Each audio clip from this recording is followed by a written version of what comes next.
Edges length is to breadth is to height ఏ నిష్పత్తిలో ఉన్నాయి సార్? 1:2:3 నిష్పత్తిలో ఉన్నాయి. Okay. Surface area rectangular box అంటే అది ఏ షేప్ లో ఉంటుంది? క్యూబాయిడ్ షేప్ లో ఉంటుంది.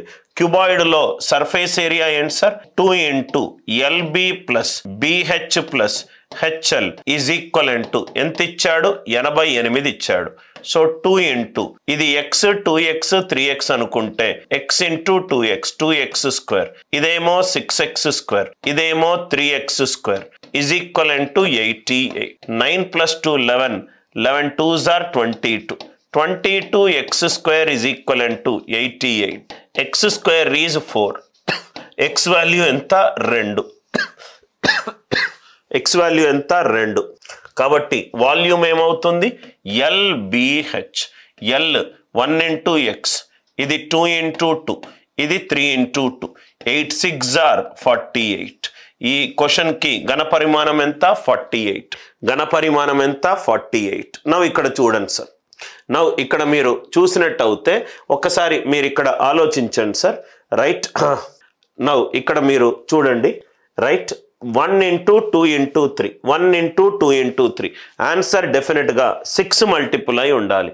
ఆన్సర్ డెఫినెట్గా 6 మల్టిపుల్ అయి ఉండాలి. ఓకే, అన్నీ ఉన్నాయి. దాని తర్వాత మీరు ఇక్కడ చూస్తే LB అని అంటే ఇది x × 2x. ఇక్కడ x² వచ్చింది, ఇక్కడ x² వచ్చింది, ఇక్కడ x² వచ్చింది. అంటే 2x² కామన్ అవుతుంది. అంటే రైట్ హ్యాండ్ సైడ్కి ఉన్న రైట్ ఆర్ ఇక్కడ చూడండి సార్. ఇక్కడ చూడండి LBH చూడడం బెస్ట్. ఇది x, ఇది 2x, ఇది 3x. అంటే ఏమవుతుంది? 6x³ అవుతుంది.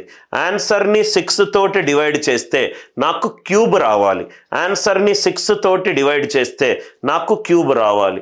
24/6 4 క్యూబ్ కాదు. 48/6 8 క్యూబ్. 64/6 కాదు. 120/6 కాదు. చూడంగానే ఆన్సర్ 48 అని తెలిసింది. ఎట్లా సార్ 48 అని తెలిసింది? వాల్యూమ్ ఏమో length into breadth into height sir. Length ఏమో x, బ్రెడ్త్ ఏమో 2x, హైట్ ఏమో 3x. మల్టిప్లై చేస్తే ఏమవుతుంది? x × 2x × 3x అంటే ఎంత అవుతుంది?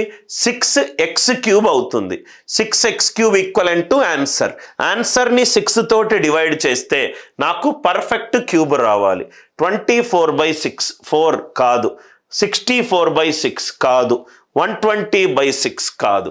కాబట్టి ఆన్సర్ ఎంత? 48. కాబట్టి ఆన్సర్ ఎంత? 48. Are you all with me? ఇక్కడ కూడా చూడండి సార్. రైట్. ఇక్కడ క్యూబాయిడ్ అని డైరెక్ట్గా ఇచ్చాడు, దాని బదులు రెక్టాంగులర్ బాక్స్ అన్నాడు. డైరెక్ట్గా చూడంగానే volume of the cuboid volume ఏమవుతుంది? 1:2:3 అంటే x × 2x × 3x.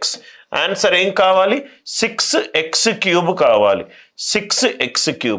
ఆన్సర్ని 6 తోటి డివైడ్ చేస్తే నాకు పర్ఫెక్ట్ క్యూబ్ రావాలి. 120/6 20 కాదు. 64/6 కాదు. 24/6 కాదు. ఆన్సర్ ఎంత? 48 cm³